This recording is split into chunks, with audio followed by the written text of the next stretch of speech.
এটা কথা আমি সকলোৱে মনত ৰাখিব লাগে যে 100 গৰু মাৰিলে বাঘৰো মন। আজি যেতিয়া এমাহ ধৰি এইখিনি কৰি আছে, আমিহে গম পোৱা নাই, কিন্তু দেখাজনে এই ওপৰৱালাজনে দেখি আছে, এইজনে দেখি আছে। দেখাজনে কেতিয়াও অন্যায় হ'বলৈ নিদিয়ে। আমি সতত আছোঁ, কাৰণ দেখিছে যে দোকানটো আজি সি সেই বেমে কৰিলে, আৰু ইয়াৰ ঘৰতো সি তেনেকুৱা কৰিছে। ভগৱানে উলিয়াই দিলেনে সেই কথাটো? সি ভাবিছে সি টেঙৰ, সি চোৰ, সি টেঙৰ, কিন্তু চোৰ কেতিয়াও পুলিচ হ'ব নোৱাৰে। লকআপৰ ভিতৰত চোৰেই থাকিব লাগিব, পুলিচ নাথাকে কেতিয়াও। জগৰ কৰিলে থাকিব লাগিব, কিন্তু চুকতে খাই বুকতে গৰিওৱা মানুহো মানে চোৰ, দগাবাজ, ডকাইত বুলি ক'ব লাগিব। একেবাৰে দিন ডকাইত মানে মানুহৰ মানে একো লাজ, নিজৰ কোনো মান সন্মান নাই, একেবাৰে নিলাজ ধৰণৰ মানুহ। কিন্তু ধান খাই মুৰ্গী ক'ত পলাব। 100 গৰু মাৰিলে বাঘৰো মৰণ, কথাটো হয়নে নহয় বাৰু? যিখিনি মানুহক ইমান বিশ্বাস কৰোঁ, তেনেকুৱা মানুহে যেতিয়া আমাৰ বুকুত গোৰ মাৰিলে, আৰু কিবা লাগিছেনে বাৰু? আৰু আপোনালোক সকলোকে স্বাগতম জনাইছোঁ মোৰ চেনেলৰ পুনৰ নতুন এটি ভিডিঅ'লৈ। আচলতে এটা ঘটনা ঘটি গ'ল, ডাঙৰ এটা ঘটনা, যিটো ঘটনা আজি এমাহ ধৰি চলি আছিলে। কিন্তু আমি আচলতে মই মূৰ্খ বুলি ক'ব লাগিব, মই নিজক মূৰ্খ বুলি কৈছোঁ যে মই মানুহক সহজভাৱে বিশ্বাস কৰোঁ। চবকে নহয়, নিজৰ বংশ পৰিয়ালৰ মানুহে কৰিছে দেই এইখিনি। নিজৰ বংশ পৰিয়ালৰ মানুহ, নিজৰ সম্পৰ্কীয় মানুহ, যিখিনি মানুহ নিজৰ ল'ৰাৰ দৰে ভাবোঁ, তেনেকুৱা মানুহে যেতিয়া আপোনাৰ ঘৰতে অহা যোৱা কৰি থাকিব, আপোনাৰ ঘৰৰ লগত ইমান ভাল, তেনেকুৱা মানুহক আপুনি বিশ্বাস কৰিব লাগিব, কাৰণ ককাই ভাই। আজি মোৰ ল'ৰাটো যেনেকুৱা, সেইখিনি তেনেকুৱাই। আৰু তেনেকুৱা মানুহে যেতিয়া আপোনাক তেনেকুৱা ধৰণৰ কৰিব, কেনেকুৱা লাগিব? কালি এটা ডাঙৰ ঘটনা ঘটি গ'ল আমাৰ লগত, জানেনে?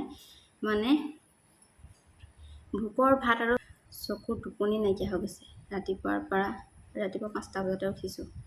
ৰাতিপুৱা 8 নামঘৰ গৈছিলোঁ। ল'ৰাটোৰ যিহেতু জন্মদিন আছিলে, জন্মদিনৰ কাৰণে 8 নামঘৰ দিনটো আকৌ জন্মদিন বুলি অকণমান নিয়ম কৰিছোঁ। গোটেইখিনি কষ্ট আছে। ৰাতিলৈ আকৌ ভাত এসাঁজ খুৱাইছোঁ। সিমানখিনি কষ্ট কৰাৰ পাছত যেতিয়া ভাতকেইটা খাবৰ ওপৰত এটা আলোচনা কৰাৰ মাজত যেতিয়া ঘটনাটো ধৰা পৰিছে, ভাত ৰখি গৈছে, ভোকৰ ভাত ৰখি গৈছে, টোপনি ধৰিছে। আমাৰ এখেতে দোকান বন্ধ কৰি, মোৰ আগৰ ভিতৰত যিসকলে চাইছে তেওঁলোকে গম পায়, আমাৰ ঘৰত এখন দোকান আছে। দোকানখন বন্ধ কৰি যেতিয়া মানে আহিছে, তেতিয়াই মোক কৈছে যে সোনকালে গা ধুবলৈ। আমাৰ এখেতৰ কোম্পানীলৈকে তেওঁ বিশেষ মানে অসুস্থ বুলি ক'ব লাগিব, অসুস্থ যিহেতুকে তেওঁ যোৱা বছৰ এনেকুৱা এটা সময়ত ICUত থাকি আহিছে। ডক্টৰে সম্পূৰ্ণ ৰেষ্ট দিছে, কিমান কষ্ট কৰি বৰ্তমান আমাৰ দোকানখন চলাই আছে তেওঁ। আজি আমি দোকানখন নিজৰ জীৱিকাৰ কাৰণে চলাই আছোঁ, আমি সেইটো কৰিব লাগিব। সেইটো ক্ষেত্ৰত মই ক'বলৈ নাযাওঁ, কিন্তু কষ্টখিনিৰ বিষয়েও কষ্টও আমি কৰিব লাগিব, তেতিয়াহে আমি কিবা এটা উপাৰ্জন কৰিব পাৰিম, আমি চলিব পাৰিম। কিন্তু তাত যেতিয়া বেলেগে চকু দিব, আমি যিখিনি কৰি থওঁ তাৰ ওপৰত যেতিয়া বেলেগে বিনা ওপৰতে খাবলৈ বিচাৰিব, আপোনালোকে কি কৰিব বাৰু? আপোনালোকে মোৰ ভিডিঅ'টো সম্পূৰ্ণকৈ চাব, সম্পূৰ্ণকৈ চাই মোক এটা কাৰণ ঘটনাটো কালি এতিয়ালৈকে আমি সিদ্ধান্ত একো ল'ব পৰা নাই, জনাইছোঁ যদিও আপোনালোকে এটা শুদ্ধ সিদ্ধান্ত দিব। ভগৱানক প্ৰাৰ্থনা কৰিছোঁ যে এটা ভুল পথে পৰিচালিত নকৰিবা, মাত্ৰ শুদ্ধ এটা চিন্তা কৰিবলৈ, সৎ এটা সিদ্ধান্ত ল'বলৈ আমাক শক্তি বা, কাৰণ কাৰো আমি বেয়াটো নিবিচাৰোঁ। কিন্তু যদি তেওঁ যদি নহয়, আমাৰ ক্ষেত্ৰত যিটো কৰিছে সেইটো শুনাৰ পাছত আপোনালোকো আচৰিত হ'ব, কি কৰি দিলে, ঘৰৰ মানুহে কৰিছে সেইটো কথা। কালি আমি দিনটো কষ্ট কৰাৰ পাছত ভাতকেইটা খাবলৈ সকলোকে খুৱাই বোৱাই দাদাহঁত শুলেগৈ, আমাৰ ল'ৰাকেইটা শুলেগৈ। হোৱাৰ পাছত ভাত খাবলৈ আমি ডাইনিং টেবুলতে বহিছোঁ। টেবুলত ভাত খাবলৈ বহাৰ পাছত প্ৰথম ঘৰা ভাত খোৱাৰ পাছতে মই ঘটনাটোৰ বিষয়ে আপোনালোকক জনাইছোঁ। এওঁ মোক ক'লে, আজিকালি দোকানত জানেই, দোকানত থাকিলে মানুহৰ আজিকালি অনলাইন পে'মেণ্ট কৰাৰ কিমান এটা হেৰি। আজিৰ পৰা 8 মাহমানৰ আগলৈকে মানে এবছৰ আগলৈকে আমাৰ দোকানৰ স্কেনাৰ ব্যৱহাৰ নকৰিছিলে, কিন্তু মানুহে আজিকালি অনলাইন পে'মেণ্ট কৰিবলৈ খুব বিচাৰে, মানে স্কেনাৰ দিয়ক। তাৰপাছত আমিও এখন স্কেনাৰ দোকানত থ'লোঁ। তাৰ পাছতে কি হ'ল, সেই স্কেনাৰখনৰে সুবিধা লৈ আচলতে দোকানখন খুলিছিলোঁ মই, কিন্তু এতিয়া গেলামালৰ বস্তু থৈ এখেতে যিহেতু চলাই আছে, নামটো দোকানখনৰ যিখিনি নামটো মানে মোৰ নামতে থৈছে। তাৰপিছত অনলাইন পে'মেণ্টটো স্কেনাৰখন মোৰ নামতে থৈ দিছে। ফোনটো থাকে মোৰ ঘৰত থাকে, এওঁৰ ওচৰত যেনিবা স্কেনাৰখন যদিও তাত আছে, ফোনটো এওঁৰ ওচৰত থকা ফোনটো স্কেনাৰখন একেই নহয়। তাতে কি কৰিছে, তথাপিতো তাৰ মাজতে আমাৰ গাঁৱত যিহেতু বহুত তেনেকুৱা ধৰণৰ ইমান বিক্ৰী বাৰ্তাটো ইমান নহয়, তাৰপাছতে সেইটোকে সুবিধা লৈ আমি অনলাইন যিটো আমাৰ ৰিচাৰ্জ দিয়ে ন, ৰিচাৰ্জ দিয়ে বা কোনোবাই টিভি ৰিচাৰ্জ কৰে, তেনেকৈ ৰিচাৰ্জ কৰে, সেইটো ক্ষেত্ৰত আমি স্কেনাৰখন ব্যৱহাৰ কৰিব লাগিব। কিন্তু আমাৰ এনেকৈ পইচা কোনোবাই বিচাৰে, ধৰা পইচাটো এনেকৈ কৈ কেছ পইচা দিওঁ অনলাইন পে'মেণ্ট এটা কৰি দিব পাৰিব নেকি, অন্যক নিদিয়ে, আমাৰ একেটাই অন্যক নিদিয়ে। কিন্তু বহুতে যেতিয়া বহুত জোৰ কৰে তেতিয়া মানে কেছ পইচাটো লৈ পিনি অনলাইন পইচাটো তেওঁ দি দিয়ে, যিহেতুকে অনলাইন কৰাত আমাৰ ফোনত পইচাটো তেনেকৈ জমা হৈ থাকে, দি দিয়ে আৰু যেনিবা এনেকুৱা কৰে। কিন্তু সেইখিনি অইনে কোনেও কৰিবলৈ যোৱা নাই। কালি হঠাতে আমাৰ ঘৰৰ ল'ৰা এটাই আজি মানে এমাহ ধৰি সি সেই কামটো কৰি আছে, জানে যে খুৰীৰ ওচৰত থাকে ফোনটো, ইয়াত যদিও স্কেনাৰটো আছে, এখেতেতো গম নাপায়। সেইটো কাৰণে কি কৈছে, মোক ফোন কৰি ক'লে যে, কৈ আছে বহুত দিন, ইমান দিন ধৰি পিনি কৈছে যে মই আমাৰ দাদাক পইচাটো দি দিছোঁ, আপুনি মোক অনলাইন পে'মেণ্টটো কৰি দিয়কচোন। ফোন কৰি পিনি মোক কৈছে এই কাষ্টমাৰ বেছিকৈ আছে, আপোনাক ক'বলৈ পৰা নাই, মোক আপোনাক দি দিবলৈ কৈছে। যিহেতু আমাৰ ঘৰৰ ল'ৰা গতিকে সেইটো বিশ্বাসত মই বিশ্বাস কৰিব লাগিব, কাৰণ এজনী ছোৱালী যেতিয়া বিয়া হৈ আহে ঘৰৰ সকলো মানুহখিনি বংশ পৰিয়ালৰ মানুহখিনি নিজৰ মানুহ বুলি কয়, তাতো মানুহ চিনি পাব লাগিব। কিন্তু যিখিনি মানুহ সদায় আমাৰ ঘৰত অহা যোৱা কৰি থাকে, সেই মানুহখিনিয়ে যে আমাকে নিজৰ ঘৰৰ মানুহখিনিকে যে এনেকুৱা এটা কৰিব ভাবিছেনে বাৰু? নাই ভবা, মোৰো নাই ভবা, একেতেও নাই ভবা, বিশ্বাস কৰিছিলে। কিন্তু আজি নিজৰ ল'ৰা বুলি ভাল এটা কথা শিকায়, কথা এটা ভাল বুজনি দিয়ে যে আমুক নকৰিবি, তামুক নকৰিবি, এইটো কৰ সেইটো কৰ, তেনেকুৱা মানুহ এটাই তেনেকুৱা কৰিব বুলি কল্পনা আপুনি কৰিব নোৱাৰে। সি কি কৰিলে, মোক ফোন কৰি কৈছে, পৰহিও নিছে তেনেকৈ, মোক কৈছে যে খুৰী মোক হেৰি কৰকচোন, এই মোক পইচাটো দিছোঁ দাদাক, আপুনি মোক এই পইচাটো ঘূৰাই দিয়ক। কালি 1850 টকা পইচা মোক কৈছে যে 1850 টকা পইচা আপুনি মোক ঘূৰাই দিয়কচোন। কালি বিশ্বাস কৰিব, মোৰ ইমান কামৰ ব্যস্ততা, তাৰ মাজতে ইমান গৰম, ভাত বনাই আছোঁ চবক খুৱাবৰ কাৰণে, আলহী যিহেতু আছে, মোৰ ল'ৰাটোক ফোনটো দি পিনি সি যিহেতু সৰু ল'ৰা, মোৰ ল'ৰাটো সৰু, তাক মই ফোনটো দি থৈছোঁ, গধূলিপৰত আমনি কৰিছে, ভাতকেইটাটো খুৱাবই লাগিব ৰাইজক। তাৰপিছত মই ফোনটো দিছোঁ, তাত 8 বাৰ সি ফোন মাৰিছে, ফোনটো ৰিচিভ কৰা নাই, ল'ৰাটা কাটি থৈছে। শেষত ডাঙৰটো ল'ৰাই ক'লে মা ইমান ফোন কৰি আছে, মই বাথৰুমত আছোঁ। সি মোক ফোনটো তাত দিছে, সেই তাত মই শেষত সুধিছোঁ, হেল্ল' কোৱা। কৈছে মোক খুৰী হেৰি কৰক, 1850 টকাটো মোক ইয়াত দি দিয়কচোন, মই এই দিছোঁ দাদাক দিলোঁ, দাদাই আপোনাক ক'ব পৰা নাই, তেনেকৈ কৈ আছে। আনকাল যিহেতু একেবাৰে মই অবিশ্বাস কৰিবলৈ কাৰণ কেলৈ, আমাৰ ঘৰৰ ল'ৰা, তাৰ উপৰি বংশৰ ল'ৰা, মানে বংশৰ একে ঘৰৰ ওচৰৰ, আগতো মানে তেনেকুৱা হৈছে। কৈছে যে এই ওচৰতে থাকে বোলে, মই দি দিয়া বোলে সেই বুলি ক'লে প্ৰথম। আৰু এবাৰ যেতিয়া মোৰ লগত তেনেকুৱা হ'ল, তাৰপিছত আৰু এবাৰ সি কি হ'ল, পইচা 100 টকা, পইচাটো দিবলৈ থাকি গ'ল। সি মোক গুগল পে'ত মানে মেছেজ কৰি আছে যে পইচাটো দিয়া নাই দিয়ক, গেম খেলিবলৈ লাগে, তেতিয়া তেনেকুৱা কৈছে। তাৰপিছত আৰু ৰাতি মোক কৈছে, আমুকে পইচা মোক বোলে আপোনাক পইচা দিবলৈ কৈছিলে নেকি, আমুকে বোলে বোলে দি দিয়া বোলে, ৰাতি 11টা বজাত পইচা দিছোঁ, সেইটোৱে লাষ্ট পইচা, আজিৰ পৰা এমাহৰ আগৰ কথা। তাৰপিছত একেটা ভাত খাওঁতে যেতিয়াই মোক ক'লে বোলে হেৰি নহয়, আজি মোক বোলে হেৰি কৰিবা, এই ট্ৰেনজেকশ্যনটো আজি কিমান ট্ৰেনজেকশ্যন হ'ল বোলে, মোক দেখুৱাবাচোন বোলে, সেইটো বুলি ক'লে। ট্ৰেনজেকশ্যনটো চাবলৈ মই কৈছোঁ, বোলে আমুকে যে ইমানটো হেৰি কৰিছিলে, তাত আপুনি হেৰি কৰিলে নহয়, সুধিছোঁ আৰু মই এখেতক এই যে 1850 টকা যে দিলে, কেলৈ দিলে সেইটো বুলি কৈছোঁ। 1850 টকা কেলৈ 1900 নহয়, 1850 টকা যে দিলে সেইটো বুলি সুধিছোঁ, আপুনি কেনেকৈ দিলে। এওঁক মানে যেতিয়া মই কথাটো সুধিছোঁ, তেতিয়া এওঁ কৈছে, ক'ত 1850 টকা পইচা দিলা তুমি, কাক দিলা তুমি? তেওঁ কৈছে মই বোলে আমুকক। তাৰ বোলে কেতিয়া বোলে সি মোক বোলে দিছে বোলে 1850 টকা পইচা, 400 টকা বজাৰ কৰিছে বোলে, সি বোলে 400 টকা তোমাক বোলে অনলাইন পে'মেণ্ট কৰিছেহে বোলে, মোক বোলে দিছে। মই লগালগ কৈছোঁ, কালি 1000 টকা নিছে নহয়, আপুনি দিবলৈ কৈছে বুলি বোলো। তাৰপিছত তেতিয়া কৈছে ক'ত বোলে, তাত লগালগ মই চেক কৰিছোঁ, চেক কৰা ট্ৰেনজেকশ্যনত দিছোঁ কালি 1000 টকা, তাৰ উপৰি মাজতে এদিন থাকি পৰহি 1000 টকা, তাৰ আগতে 580 টকা, 600 কেইটকা, এনেকৈ সি আজি এমাহ ধৰি পইচা সম্পূৰ্ণ লৈ গ'ল 10,000ৰ ওচৰত পইচা, জানেনে? মই হিচাপ কৰিছোঁ, সম্পূৰ্ণ লিষ্ট আছে, যিদিনাখনলৈকে লাষ্ট সি 100 টকা মোক মেছেজ কৰি আছিলে, এওঁ কৈছে সেইদিনাখনেই লাষ্ট, তাৰপাছৰ পৰা ক'ত সি পইচা আনিছে, ক'ত পইচা দিছে, সেইদিনাখন যে তোমাক মই এদিন যে কৈছিলোঁ সেইদিনাখনেই দিয়া, তাৰপাছৰ পৰা সি মোক ক'ত পইচা দিয়া নাই, তুমি পইচা ইমান দি আছা যে বোলে, মোক ৰাতি দম দিছে। দম দিয়াৰ লগে লগে এওঁ আমি খোৱা ভাত এৰি দিবলগীয়া হৈছে, ভোকৰ ভাত, চকুত টোপনি ধৰিছে, এওঁ কৈছে যে সোনকালে শুব লাগে, মোক সোনকালে ভাত দিয়াকৈ ব'লে। ময়ো তেনেকৈ ভাত, মোৰ টোপনি ধৰিছে দিনটো কষ্ট কৰি, যেতিয়া মানে ভাত এঘৰা এওঁ খাইছে, ময়ো খাইছোঁ, কথাটো যেতিয়াই ওলাই গ'ল মোৰ গৰম কৰি গৈছে, চকু টোপনি নাইকিয়া হৈ গৈছে, কি কৰিম। তাৰপিছত এওঁ মানে খং উঠিছে, নহ'ব মই ইমান কষ্ট কৰি ইমান এনেকৈ ঘটিছোঁ, সি মোৰ পৰা এনেকৈ পইচা লৈ যাবলৈ আহিছে বুলি লগালগ কাপোৰ কানি পিন্ধি তালৈ ফোন মাৰিছে। প্ৰথম ফোন ৰিচিভ নাই কৰা, মাকৰ ফোনটো চুইচ অফ। ফোন মাৰিছে, ৰাতিয়ে গুচি গৈছে। সি উঠা নাই, টোপনি ধৰি আছে, উঠা নাই। গৈ পিনি বিচনাত জগাইছেগৈ, মাক উঠি আহিছে। তেতিয়া কৈছে যে কৈছে যে তই 400 টকা বজাৰ কৰিছিলি, তই মোক কেলৈ 40 টকা পে' কৰিলি অকল। 40 টকা দি পিনি দাদা সোমালে দেই, দিলোঁ দেই।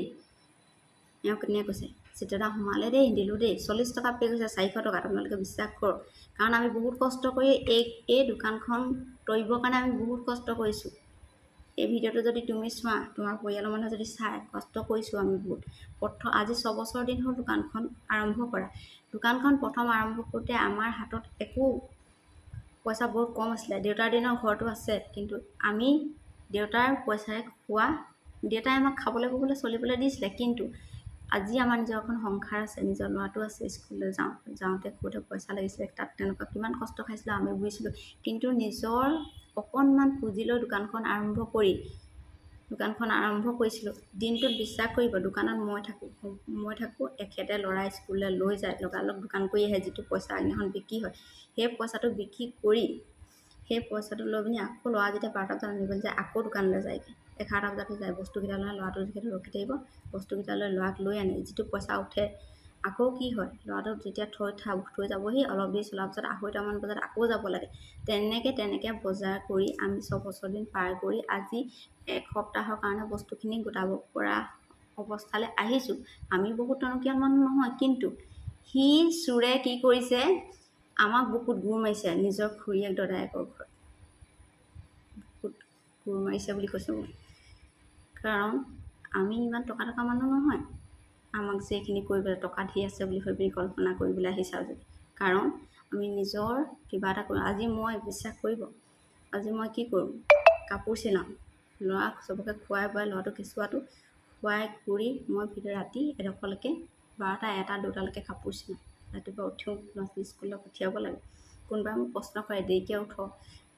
ৰাতি যেতিয়া দেৰিলৈকে শুম, মই আচলতে ভিডিঅ'খিনি দি আছোঁ ইয়াত। ভিডিঅ'খিনি দি আছিলোঁ, মানুহৰ ভিডিঅ'ত দেখুওৱা আৰু মাজত বহুত পাৰ্থক্য আছে। ৰাতি 12টা বজাত মই ভিডিঅ' কৰি থকা নহয়, কিন্তু কাপোৰ চিলাওঁ, কেকৰ অৰ্ডাৰ লওঁ, আৰু আজিকালি স্ক্ৰীণ পেইণ্টিঙত যে কাপোৰ স্ক্ৰীণ পেইণ্টিং কৰি কাপোৰ বিকিবলৈ লৈছোঁ। সেইখিনি কষ্ট কৰিছোঁ মই, সেইখিনি কষ্ট কৰিছোঁ কিহৰ কাৰণে কৰিছোঁ, পইচাৰ কাৰণে। আজি এখেতে দিন ৰাত এক কৰিছে, ৰাতিপুৱা দোকান খোলাৰ পৰা ইমান গৰম বুলি মানুহ শুই থাকে। আমি দোকানত থকা মানে এটা হাজিৰা কৰাত থাকি কম নহয়, কাৰণ নিজৰ ঘৰৰ কাম, গতিকে আমি হাজিৰা বুলি ভবা নাই, কিন্তু এটা হাজিৰা। কষ্ট কৰিছোঁ আমি। ৰাতি সকলো শুই আছে 10:30 বজাত। আমি কি কৰিছোঁ, 10:30 বজাত ভাত খাইছোঁ, 11টা বজাত ভাত খাইছোঁ, দোকান বন্ধ কৰি আহি গা পা ধুই কৰি চব মানুহ নি পালি দিছে। তেনেকুৱা কষ্ট কৰি আৰু আমাৰ টকা কি লোকে খায়। 10,000 টকা ডাঙৰ কথা নহয়, কাৰণ আজি বেমাৰ এটা হ'ল মাত্ৰ খৰচ কৰি মাত্ৰ 10,000 নালাগে, বহুত পইচা গুচি যাব। কিন্তু এনেকৈ লোকক টকা এনেকৈ খাবলৈ দিয়াটো কেতিয়াও সহ্য নকৰোঁৱে, মানে কেতিয়াও নকৰোঁ। তাৰ প্ৰমাণ আছে, উচিত প্ৰমাণ আছে। থানালৈ যাম দৰকাৰ হ'লে, মই কৈছোঁ ভিডিঅ'ত যদি থানালৈ যাম দৰকাৰ হ'লে, কাৰণ আমি বহুত কষ্ট কৰিহে ইমানটো পইচা পাইছোঁ। তাত যোৱাৰ পাছত যেতিয়া ৰাতি তেওঁ গৈছে, খং উঠিছে। এতিয়া কৈছে ভোকৰ ভাত খাবলৈ পোৱা নাই, মই এতিয়াই যাম, ইমান কষ্ট কৰিছোঁ গৈছে। তেতিয়া তাক যেতিয়া সুধিছে, তই যে 400 টকা বুলি 40 টকা দিলি, আৰু 1850 টকা যে খুৰীক মোক দিছ বুলি তই কেতিয়া দিছিলি, তেতিয়া তললে মোৰ কৰিছে, কালি 1000 টকা তই আনিছিলি, মোক দিছিলি নি পইচা? পৰহি তাত থাকি আনিনা নাই 1000 টকা আনিছিলি, তই মোক পইচা দিছিলি নেকি? আজি তই ইমান দিন ধৰি মোক পইচা 1000, এমাহ হ'লে বেছি হ'লেও বেছি হ'ল, পইচা দিয়া নাই। সি তেতিয়া মাকে কৈছে কি, আমাৰ ঘৰলৈ দোকান কৰি নাই অনা নহয়। মাকে তেনেকৈ বুলি কৈছে। দোকান কৰি ক'লে নিছিলে, আমাক সেইটো নালাগে, কিন্তু উচিত আমি বিচাৰ পাব লাগিব। তেওঁ গুচি অহাৰ পাছত সি কি কৰিছে, পইচা 2000 টকা অনলাইন পে'মেণ্ট কৰি আমাক বেক কৰিছে। 2000 টকা দি দিয়াটোৱে কথা নহয়, তাৰ আগৰ পইচাখিনি ক'ত যাব? সি ক'ব পাৰে আগৰ পইচা দিছে। এখেতে কৈছে, এখেতৰ তাত লিষ্ট আছে, লিখি থয় যে পইচা মোক ইমানে দিব লগা, পইচা দিছে ইমানটো মোক পইচা ভৰাব লাগিব, আমুকৰ পইচা হয়। ফোন নাম্বাৰটোলৈকে লিখি থয় পইচা দিয়াটো, সকলোখিনি। কোনোবাই যদি একাউণ্ট নাম্বাৰ দিয়ে, সেইখিনিলৈকে কৰে। তেওঁ তাত সম্পূৰ্ণ কপি আছে। আকৌ সি কৈছে কি, আগৰ পইচা মই দিলোঁ, এখন দোকান চলাই আছে, ইমান মগজ নাইকিয়াকৈ দোকান চলাই থকা নাই। সি তেনেকৈ কৈছে এতিয়ালৈকে কোনো এতিয়া পিছবেলা হ'ল, মই ভিডিঅ'টো পিছবেলা কৈছোঁ, মোক কৰিবলৈ মন নাছিলে ঘৰৰ পৰিয়ালৰ কথা। কিন্তু এইখিনি ৰাইজে জানিব লাগিব যে আমাৰ চুকতো এনেকুৱা এটা মানুহ আছে যি মানুহে নিজৰ ঘৰৰ মানুহকে বুকুত গোৰ মাৰিবলৈ আহিব পাৰে। আজি ঘৰত কিবা এটা পাৰে, মাক দেউতাকৰ হাতত তালে বুলি বস্তু দি পঠিয়াও, কাৰণ মাক দেউতাক আমাৰ ঘৰত কিবা এটা পাতিছে, সহায় কৰি দিছে, সি তালৈ বস্তু দি পঠিয়াও। আজি আমাৰ ঘৰত পায়স অকণমান বনালেও তাক দি পঠিয়াওঁ, তালৈ দি পঠিয়াওঁ। আৰু সি কি কৰিছে, আমাৰ বুকুত গোৰ মাৰিছে। আপোনালোকে কওকচোন কিমান দূৰ শুদ্ধ কাম কৰিছে। আজি ভিডিঅ'টো মই এইটো কাৰণেই কৈছোঁ, এই কথাখিনি আমাৰ ৰাইজে জানক যে মানুহে অনলাইন কি কি কৰিব পাৰে, ৰাইজে জানক। অকল ই বুলি নহয়, আৰু বহুত মানুহ ওলাব। মোবাইলত দেখিছিলোঁ বা নিউজ চেনেলৰ বাতৰিবোৰত দেখিছিলোঁ যে এনেকৈ ঠগৰামি কৰে, অনলাইন কোনোবাই OTP বিচাৰি পইচা লুটে। কিন্তু ঘৰৰ মানুহে এতিয়া লুটিছে। মানুহ ল'ৰা ছোৱালী ভাল হ'লে ভাল লাগে, অসৎ পথেৰে টকা উপাৰ্জন কৰিবলৈ লোৱাটো একেবাৰে বেয়া কথা। কাৰণ সেই টকাৰ মূল্য মানুহে বুজি নাপায়। কাৰণ সি যদি বুজি পালেহেঁতেন, যি যেনিবা চোৰ নহয় দেই, ভাবি ল'লোঁ সি চোৰ নহয় যদি সি পইচা এদিন ল'লে বিপদত পৰিছে, মোৰ পৰা নিলে বাদ দিলোঁ, কিন্তু সি এমাহ ধৰি ৰেগুলাৰ পইচা নিলে, যিটো পইচা 10,000 টকা চুলেগৈ, চোৰ অৱস্থাত পালেগৈ। সদায় তেনেকুৱা এটা কাম কৰিছে সি। সৎ পথেৰে টকা ইনকাম কৰিব পৰা নাই, অসৎ পথেৰে টকা ইনকাম কৰিবলৈ চেষ্টা কৰিছে। আমি কিমান কষ্ট কৰিছোঁ, দিন ৰাতি এক কৰি ইমানখিনি কষ্ট কৰিছোঁ। আমি ৰাতি এডোখৰলৈকে নকৰোঁ, তেনেকৈ টকা ঘটিবলৈ গৈছোঁ। আজিৰ দিনত আমি কিবা কৰিবলৈ হ'লে আজি হাজিৰা কৰাতকৈ কমকৈ কৰা নাই, সেইখিনি কষ্ট কৰিছোঁ।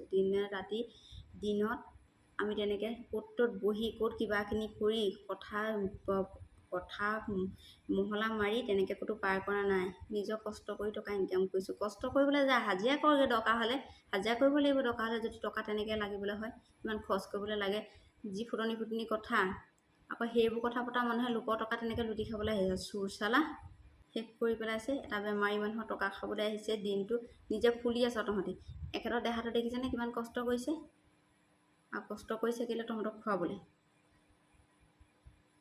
আৰু আপোনালোকে ভিডিঅ'টো এতিয়া সম্পূৰ্ণৰূপে যিসকলে শেষলৈকে চাই আছে, তেওঁলোকে এটা সিদ্ধান্ত দিয়কচোন, আমি আচলতে সমাধানটো কেনেকৈ কৰিব। যিহেতু ঘৰৰ মানুহ, থানাত দিবলৈ মন নাযায়, কিন্তু কি কৰিব লাগিব, আমি কিবা এটা সিদ্ধান্ত দিয়কচোন, শুদ্ধ সিদ্ধান্ত এটা যে আপোনালোকে এনেকুৱাটো কৰক। জগৰীয়া মই বুজিছোঁ, মই যে বিশ্বাস কৰিলোঁ, ঘৰৰ মানুহ বুলি মই বিশ্বাস কৰিলোঁ, কিন্তু সেই বিশ্বাসত সি যে ঘৰৰ মানুহ হয়, সি যে আমাক বিশ্বাসঘাতকতা কৰিলে, সেইটো কি হ'ব। সেইকাৰণে আপোনালোকে এটা শুদ্ধ সিদ্ধান্ত দিয়কচোন দেই। ভিডিঅ'টো মই ইমানতে সামৰণি মাৰিছোঁ, আৰু পিছত কি হয় মই সেই বিষয়ে আপোনালোকক জনাম। বেয়া পালেও জনাম দেই, মই কথাখিনি কিন্তু জনালোঁ। ঘৰৰ হ'লেও ভিডিঅ' কৰি মই জনাম, কাৰণ চোৰ কেতিয়াও লুকাই থাকিব নাই। কাৰণ আজি এইটো কৈছে, কাইলৈ বোলে ডাঙৰ ঘটনা কৰিব। আৰু শুনিছোঁ আগতে কিবা কিবি কৰিছে, কিন্তু আমি সেইখিনি ক'বলৈ নাযাওঁ, কাৰণ মানুহৰ আত্মসন্মানটো প্ৰিয়। আমি কিবা এটা যদি কৰোঁ, এনেকুৱা এটা কাম কৰোঁ, আমি আচলতে বেলেগ সেইখিনি মানুহৰ আগত মুখ উলিয়াব নোৱাৰিম, কিন্তু সিহঁতৰ কাৰণে এটা সহজ কথা, কোনো কথা নহয় সেইটো কথা সিহঁতৰ কাৰণে। সেইকাৰণে এই দ্বিতীয়টো এনেকুৱাখিনি ঘৰতে কৰিব পাৰিলে, যিখন ঘৰত সিহঁতি অহা যোৱা কৰি থাকে, তাতে সি কৰিছে, বুকুত গুৰি আছে। আৰু তেনেকুৱাখিনি কৰিবলৈ যেতিয়া সি সাহস কৰিছে, সি ভৱিষ্যতলৈ আৰু মই কৈছোঁ খতৰনাক কৰিব, আৰু ডাঙৰ ঘটনা কৰিব। কাইলৈ পৰিলে যদি সি লিংক পাবলৈ হয়, মই কৈছোঁ নহয়, লিংক পাবলৈ হয়, কাইলৈ পৰিলে আৰু ডাঙৰ ঘটনা কৰিব। সেইকাৰণে এনেকুৱা মানুহক বাচি যাবলৈ দিয়াটো কেতিয়াও নহ'ব, আৰু কেতিয়াও নকৰোঁ। মই নামাতিব পাৰোঁ, মই একো কথা মানুহক নকওঁ। আজিলৈকে কোনো ক'ব নাই নয়নমণিয়ে ক'ৰবাত কাজিয়া লাগিছে বুলি, কাৰোবাক বেয়াকৈ কৈছে। আজি এটা যৌথ পৰিয়ালত 14 বছৰ ধৰি পাৰ কৰিছোঁ, আজিলৈকে ঘৰত কোনো ক'ব নাই নয়নমণিয়ে কাজিয়া লাগিছে বুলি, কিন্তু এতিয়া কৰিম। কাৰণ আজি এটা বেমাৰী মানুহে ইমান কষ্ট কৰি টকা ঘটিছে। টকা মানে আমি ধেৰ মানে টকা নাই ঘটা, মোটামুটি আমি চলিবৰ কাৰণেহে, কিন্তু তাতো সিহঁতৰ নজৰ পৰিছে। আৰু মই ভিডিঅ'টো কৰি ইমানতে সামৰণি মাৰিছোঁ, মই পিছৰ ভিডিঅ'টো দিম আপোনালোকক, কি হয় জনাম। আৰু এটা কথা ক'বলৈ থাকি গৈছিলে, অপৰাধী সদায় অপৰাধীয়ে দেই, চোৰেই, সি কেতিয়াও হেৰি হ'ব নোৱাৰে, সি এজন ভাল মানুহ হ'ব নোৱাৰে, ভৱিষ্যতলৈ আৰু বেলেগ এটা কৰিব। সেইকাৰণে আৰু নিজৰ ল'ৰা হ'লেও আমি কেতিয়াও সেইটো ক্ষেত্ৰত ক্ষমা নকৰোঁ। সেইকাৰণে ওচৰ চুবুৰীয়া হিচাপে যদি এবাৰেই কৰি পিনি সি যদি মানি ল'লেহেঁতেন, সেইটো আমি মানি ল'লোহেঁতেন, কিন্তু যে মাহ জুৰি সি তেনেকুৱা কাম কৰিলে, সেইকাৰণে আমি কেতিয়াও ক্ষমা নকৰোঁ।